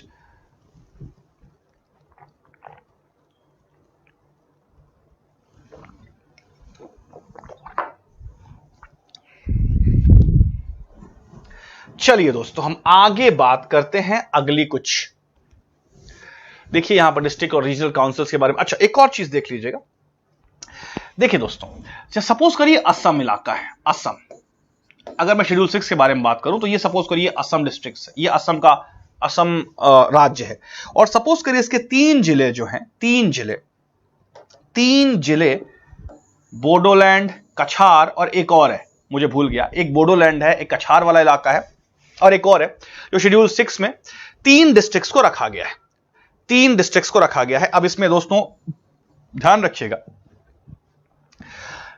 सपोज करिए बोडोलैंड इलाका है। अगर ऑटोनॉमस डिस्ट्रिक्ट्स जिन्हें शेड्यूल 6 के तहत प्रशासित किया जाएगा, वे ऑटोनॉमस डिस्ट्रिक्ट्स जिन्हें शेड्यूल 6 के तहत प्रशासित किया जाएगा, सपोज करिए मैंने असम का एग्जांपल लिया, और असम की एक ऑटोनॉमस डिस्ट्रिक्ट जो शेड्यूल 6 के अंतर्गत आती है, सपोज करिए बोडोलैंड को मैंने पकड़ लिया, ये डिस्ट्रिक्ट शेड्यूल 6 के तहत प्रशासित होती है, बोडोलैंड को पकड़ लिया। यदि यह डिस्ट्रिक्ट बहुत बड़ी है तो इस ऑटोनॉमस डिस्ट्रिक्ट्स को कई ऑटोनॉमस रीजन्स में बांट दिया जाएगा, कई ऑटोनॉमस रीजन से बांट दिया जाएगा। तो ये autonomous region number 1, autonomous region number 2, autonomous region number 3 और ये ऑटोनॉमस रीजन नंबर 4। तो आप देख सकते हैं ये बड़ी सी ऑटोनॉमस डिस्ट्रिक्ट है, बड़ी सी ऑटोनॉमस डिस्ट्रिक्ट यानी स्वायत्त जिला है, जिसे शेड्यूल 6 का प्रोटेक्शन हासिल है। अब मैंने इस बड़ी सी ऑटोनॉमस डिस्ट्रिक्ट को अलग अलग ऑटोनॉमस रीजन्स में बांट दिया। अब दोस्तों ध्यान रखिएगा, इन ऑटोनॉमस रीजन्स में भी कुछ रीजनल काउंसिल्स बनाई जाएंगी। अब इन ऑटोनॉमस रीजन्स में भी कुछ रीजनल काउंसिल्स बनाई जाएंगी, रीजनल काउंसिल्स बनाई जाएंगी। इन रीजनल काउंसिल्स का अलग से चुनाव होगा। ओके, इन रीजनल काउंसिल्स का अलग से चुनाव होगा। तो इसका मतलब लद्दाख को यदि हम शेड्यूल 6 का प्रोटेक्शन देते हैं तो सबसे पहले तो लद्दाख को हम अलग अलग ऑटोनॉमस डिस्ट्रिक्ट्स में बांटेंगे। जैसा कि आप सब जानते हैं, नहीं जानते तो जान लीजिए, लद्दाख को हम 2 अलग अलग जिलों में बांट सकते हैं, कारगिल और लेह। अब कारगिल और लेह 2 बड़े बड़े जिले, लद्दाख में कारगिल और लेह जो है वो बड़े बड़े जिले हैं। तो ऐसे में लद्दाख में 2 ऑटोनॉमस डिस्ट्रिक्ट्स बनेंगी, लद्दाख में लेह और कारगिल। अब लेह और कारगिल 2 ऑटोनॉमस डिस्ट्रिक्ट्स के अंदर अलग अलग ऑटोनॉमस रीजन्स बनेंगे। तो सबसे पहले लेह ऑटोनॉमस डिस्ट्रिक्ट के अंदर एक डिस्ट्रिक्ट काउंसिल बनेगी। फिर लेह ऑटोनॉमस डिस्ट्रिक्ट्स को हमने जो अलग अलग रीजनल काउंसिल्स में बांट रखा है, उन रीजनल काउंसिल्स को गवर्न करने के लिए अलग अलग रीजनल काउंसिल्स बनेगी। यानी ऑटोनॉमस डिस्ट्रिक्ट के अंदर ऑटोनॉमस रीजन्स को रन करने के लिए अलग अलग रीजनल काउंसिल्स। तो दोस्तों, और इन रीजनल काउंसिल्स के पास भी बहुत ज्यादा पावर्स होती हैं। तो ऑटोनॉमी जो है वो शेड्यूल 6 में काफी ज्यादा भारी मात्रा में दी जाती है। ऐसे में दोस्तों, वर्तमान परिस्थितियों को ध्यान में रखते हुए इस प्रकार की स्वायत्तता लद्दाख को देना स्ट्रैटेजिक डिसएडवांटेज साबित हो सकता है भारत के लिए। स्ट्रैटेजिक डिसएडवांटेज, यानी सामरिक रूप से यह हमारे लिए नुकसानदायक हो सकता है। सामरिक रूप से यह हमारे लिए नुकसानदायक हो सकता है, ऐसा गृह मंत्रालय की रिपोर्ट या गृह मंत्रालय का आंतरिक सर्वे कहता है।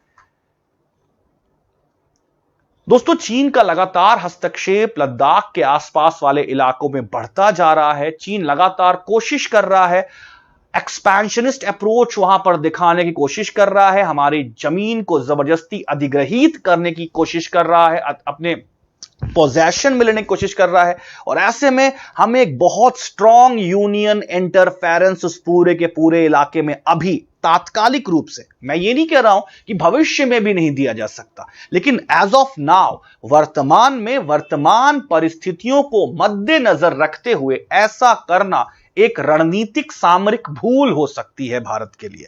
तो लद्दाख के लोगों के साथ हम सबकी सिंपैथी है, हम सबकी सिंपैथी है, उनकी मांगे जरूर भविष्य में पूरी होंगी, हम ऐसी उम्मीद करते हैं, लेकिन वर्तमान समीकरणों के हिसाब से तो ऐसा होता प्रासंगिक नहीं दिख रहा है।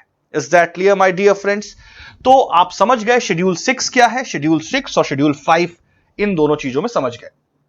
अब दोस्तों हम आगे चलते हैं, कुछ और आर्टिकल्स आप देख सकते हैं। आर्टिकल 244 मैंने आपको बताया। आर्टिकल 339 जो है यह बात करता है control of union over administration of scheduled areas का। ओके, आर्टिकल 339 शेड्यूल्ड एरियाज में, यानी जो अभी मैंने डिस्कस किया शेड्यूल्ड एरियाज अंडर शेड्यूल 5, उसमें यूनियन का क्या कंट्रोल होगा, यूनियन का किस प्रकार की एडमिनिस्ट्रेटिव पावर होगा, यानी केंद्र किस प्रकार से प्रशासनिक नियंत्रण करेगा इन पूरे के पूरे शेड्यूल्ड एरियाज का, इसको संबंधित बातें आर्टिकल 339 में दी हुई हैं। आगे चलते हैं दोस्तों। इसके बाद मैंने आपसे डिस्कस किया आर्टिकल 330। दोस्तों, आर्टिकल 330 जो बात करता है वो लोकसभा में शेड्यूल्ड ट्राइब रिजर्वेशन के बारे में बात करता है। अब आर्टिकल 331 तो हट गया, ये एंग्लो इंडियंस के बारे में बात करता था, इसके बारे में बात करने की आवश्यकता नहीं है। आर्टिकल 332 जो है दोस्तों, ये रिजर्वेशन ऑफ शेड्यूल्ड कास्ट और शेड्यूल्ड ट्राइब्स जो है लेजिस्लेटिव असेंबलीज यानी राज्य विधानसभाओं में इनके रिजर्वेशन की बात करता है। I hope it's clear. Article 334 आप देख सकते हैं कि आर्टिकल 334 की भाई अब हर 10 साल पर रिजर्वेशन और जो एफर्मेटिव एक्शन हमारे संविधान ने दिए हैं उनको हर 10 साल पर उनका आकलन करना, एक समिति बनाकर उनका आकलन करना। दोस्तों, अब समिति बनाने की आवश्यकता नहीं है। जैसा कि मैंने बताया आर्टिकल 334 में यह बात बोली गई थी कि हर 10 साल पर एक समिति का निर्माण किया जाएगा, हर 10 साल पर एक समिति का निर्माण किया जाएगा। यह समिति देखेगी कि भाई हमारे संविधान में जो एफर्मेटिव एक्शंस दिए गए हैं शेड्यूल्ड ट्राइब्स वगैरह के लिए, ये कितने कारगर हुए। 60 में हमने ढेबर कमीशन बनाया, उसके बाद 2003 में हमने एक बार जो है वो आपका भूरिया कमीशन बनाया। अब आप बोले कि क्या अब इस कमीशन को बनाए जाने की आवश्यकता है? दोस्तों, आज की डेट में हमारे पास national commission for scheduled tribes है।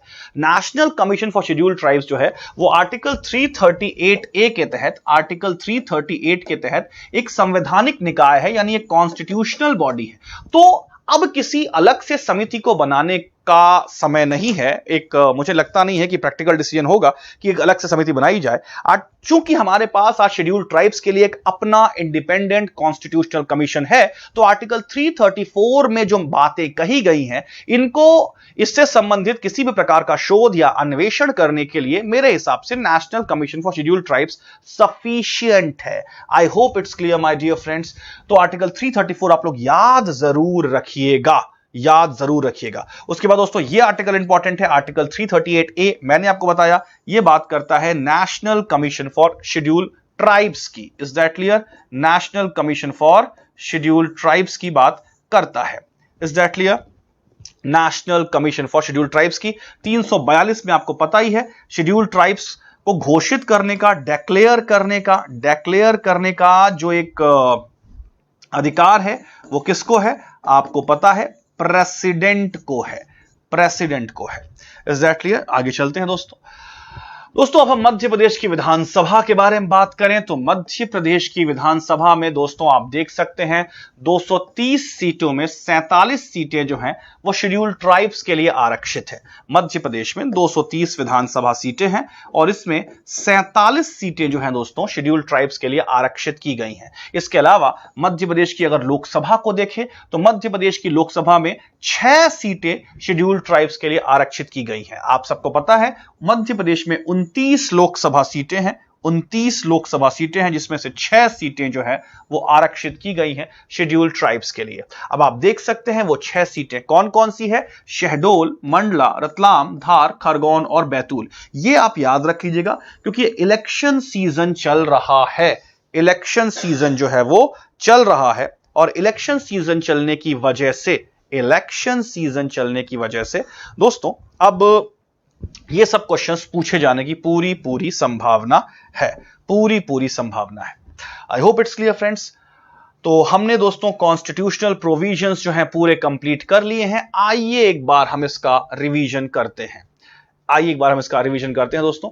आप देख सकते हैं सबसे पहले दोस्तों हमने आर्टिकल 366 क्लॉज 25 पढ़ा। सबसे पहले हमने आर्टिकल 366 क्लॉज 25 पढ़ा जहां हमने देखा कि शेड्यूल्ड ट्राइब्स की परिभाषा क्या दी हुई है और वहां पर यह परिभाषा शेड्यूल्ड ट्राइब्स की दी हुई है कि वो शेड्यूल्ड ट्राइब्स वो ट्राइबल ग्रुप्स होंगे जिन्हें 342 के तहत राष्ट्रपति शेड्यूल्ड ट्राइब्स होने का दर्जा देता है। अब आप आइए 342 में राष्ट्रपति को यह अधिकार दिया गया है, प्रेसिडेंट को यह अधिकार दिया गया है कि वो गवर्नर से कंसल्ट करके, यानी राज्यपाल से, संबंधित राज्य के राज्यपाल से कंसल्ट करके ये डिसाइड कर सकता है कि किस ट्राइबल ग्रुप को शेड्यूल्ड ट्राइब घोषित करना है, किस ट्राइबल ग्रुप को शेड्यूल्ड ट्राइब घोषित नहीं करना। तो ये हमारे संवैधानिक प्रावधान है। इसके अलावा दोस्तों एक बड़ा इंपॉर्टेंट संवैधानिक प्रावधान है आर्टिकल 338A जो national commission for scheduled tribes की बात करता है। इसके बाद दोस्तों आर्टिकल 330 एक बड़ा इंपॉर्टेंट प्रोविजन है जो लोकसभा में शेड्यूल्ड ट्राइब्स रिजर्वेशन, लोकसभा में शेड्यूल्ड ट्राइब्स रिजर्वेशन के बारे में बात करता है। इसके अलावा 332 ये विधानसभा में शेड्यूल्ड ट्राइब्स आरक्षण की बात करता है, विधानसभा में शेड्यूल्ड ट्राइब्स आरक्षण की बात करता है। 334 पर भी दोस्तों एक चर्चा हो चुकी है कि कैसे हर 10 साल पर एक कमीशन बनाए जाने की बात जो है वो की जाती है। दोस्तों इसके अलावा हमने 15(4) आर्टिकल पढ़ा। आर्टिकल 15 क्लॉज 4 ये बात बोलता है कि राज्य जो है वो पिछड़े जातियों, यहां पिछड़े जातियों का मतलब शेड्यूल्ड कास्ट, शेड्यूल्ड ट्राइब और ओबीसीज है। तो यहां पर चाहे वो शेड्यूल्ड कास्ट हो, शेड्यूल्ड ट्राइब हो और ओबीसी हो, इनके सामाजिक और आर्थिक उत्थान के लिए, इनके सामाजिक आर्थिक शैक्षणिक उत्थान के लिए, इनके विकास के लिए राज्य अलग अलग प्रकार की योजनाएं और अलग अलग प्रकार के कानून एफर्मेटिव एक्शंस के थ्रू ले सकता है। आर्टिकल 16 क्लॉज 4 हमने देखा। आर्टिकल 16 क्लॉज 4 में देखा कि यदि कोई भी जनजाति, right, scheduled tribe, scheduled caste या ओबीसी, राज्य की नजरों में उसे एक युक्तियुक्त प्रतिनिधित्व यानी रीजनेबल रिप्रेजेंटेशन या एडिक्वेट रिप्रेजेंटेशन जो है वो नहीं मिला है राज्य के अधीन सेवाओं में, तो उनके लिए विशेष उपबंध रिजर्वेशन वगैरह के माध्यम से किए जा सकते हैं। तो आर्टिकल 15 क्लॉज 4, आर्टिकल 16 क्लॉज 4। दोस्तों हमने आर्टिकल 17 भी देखा कि किस प्रकार यह अस्पृश्यता को पूरी तरीके से निषिद्ध करता है, यानी एबॉलिशन ऑफ अनटचेबिलिटी करता है। आर्टिकल 46 बड़ा अहम है दोस्तों, ये याद रखिएगा। आर्टिकल 46 जो राज्य के नीति निर्देशक तत्वों में यानी डीपीएसपीस में मेंशन है, यह आर्टिकल 46 ये बात कहता है, आर्टिकल 46 ये बात कहता है कि राज्य का कर्तव्य होगा कि वो शेड्यूल्ड कास्ट, शेड्यूल्ड ट्राइब्स के शैक्षणिक उत्थान के लिए, सामाजिक, शैक्षणिक और आर्थिक उत्थान के लिए अलग अलग प्रकार के प्रयास करे और यह पूरी कोशिश करे कि उनके साथ सामाजिक अन्याय या किसी भी प्रकार का शोषण ना हो। तो आर्टिकल 46 दोस्तों इस संबंध में एक बात करता है। तो ये हमने दोस्तों कुछ इंपॉर्टेंट आर्टिकल्स देखे। इसके अलावा आप सबको पता होगा हम पीसा एक्ट 1996 में पास किया गया, पीसा एक्ट 1996 में पास किया गया। यह भी एक बहुत इंपॉर्टेंट कानून है जो हमारे ट्राइबल्स को दोस्तों एक अलग प्रकार का कॉन्स्टिट्यूशनल प्रोटेक्शन देता है। ना केवल ट्राइबल्स को, पूरे के पूरे ट्राइबल कल्चर को, ट्राइबल कस्टम को, ट्राइबल कस्टमरी लॉस को, okay, tribal custom, tribal tradition, tribal culture, tribal customary loss, tribal society, उसको हर प्रकार का कॉन्स्टिट्यूशनल प्रोटेक्शन जो है वो पीसा एक्ट 1996 देता है। दोस्तों पीसा एक्ट जो है 1996 में आया भूरिया समिति की अनुशंसा पर, भूरिया समिति की अनुशंसा पर। और मैंने आपको बताया कि भूरिया समिति जो है, भूरिया समिति, इसके अध्यक्ष मिस्टर कांतिलाल नहीं, दिलीप सिंह भूरिया थे। और यह भूरिया समिति दो अलग अलग अवसरों पर बनी। पहली 1995 में जब इसका उद्देश्य था एक बेहतर पीसा एक्ट को बनाना, और दूसरा 2003 में जो आर्टिकल 334 से इंस्पायर होकर ये इस चीज के लिए बनाई गई थी कि हमारे संवैधानिक उपबंध, क्या हमारे संवैधानिक प्रावधान, क्या हमारे द्वारा दी गई सारी संवैधानिक सुरक्षाएं स्वस्थ रूप से कारगर हैं, स्वस्थ रूप से जमीनी स्तर पर अपना कार्य कर रही हैं, क्या वो किसी प्रकार से डिसफंक्शनल तो नहीं हुई, उनमें किस प्रकार के संशोधन की आवश्यकता है, किस प्रकार के परिवर्तन की आवश्यकता है, उनमें क्या जोड़ना या घटाना है, ये सारी चीजों से संबंधित एक समिति बनाई गई जिसे भूरिया समिति कहते हैं। तो दोस्तों दो अलग अलग अवसरों पर यह समिति जो है वो बनाई गई, दो अलग अलग अवसरों पर यह समिति बनाई गई। तो दोस्तों ये कह सकते हैं कंप्लीट हुआ हमारा कॉन्स्टिट्यूशनल प्रोटेक्शन जो है कंप्लीट हुआ। आप सबके लिए एक 5 से 10 मिनट का ब्रेक है। इसके बाद हम कुछ ट्राइबल वेलफेयर से रिलेटेड स्कीम्स देखेंगे, और आज हम यूनिट 10 का समापन कर देंगे। आज हम यूनिट 10 का समापन कर देंगे। ये कुछ इंपॉर्टेंट आर्टिकल्स दोस्तों आप सबको विशेष रूप से याद रखने की जरूरत है, जो मैंने आपको अभी बताया। ज्यादा नहीं, 10, 12, 15 आर्टिकल्स होंगे जो आपको याद रखने की जरूरत है। I hope it's clear my dear friends. आप सबके लिए 10 से 15 मिनट का गैप, और उसके बाद आपका यूनिट 10 समाप्त। ओके।